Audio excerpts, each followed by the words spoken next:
Je me présente donc en face de vous en tant que voix africaine qui porte dans son ADN les coups reçus, les persécutions subies par le violeur politique, économique, psychologique, pluriséculaire de l'Afrique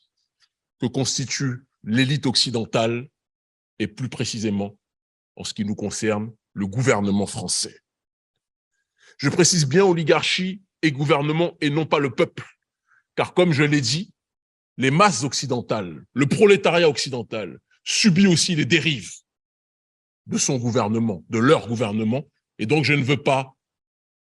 généraliser, essentialiser la responsabilité des crimes commis par leurs élites. C'est donc fort de mon expérience de membre issu d'un grand peuple, courageux et digne, bien que persécuté depuis un certain nombre de temps, que je me présente à vous aujourd'hui. Un peuple qui, parce que arnaqué par les sourires d'anges, alternant avec les coups meurtriers distribués depuis des siècles par l'Occident, n'acceptera plus jamais des partenariats viciés, de gens qui se présentent comme des amis alors qu'ils ne sont là que pour nous dépouiller. J'espère que la traduction fonctionne.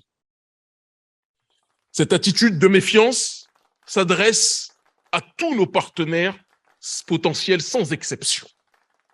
Aucun peuple ne peut fonctionner dans l'autarcie et donc nous avons tous besoin les uns des autres. Mais la limite à cette interdépendance sera le respect ou l'irrespect vis-à-vis de nos peuples, vis-à-vis des principes de souveraineté et vis-à-vis aussi de nos diasporas. Car tout le monde, l'humanité entière, aime les ressources africaines, mais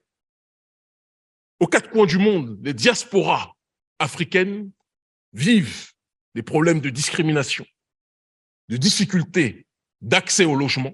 partout dans le monde, sans exception, et je pense que les vrais partenaires devront faire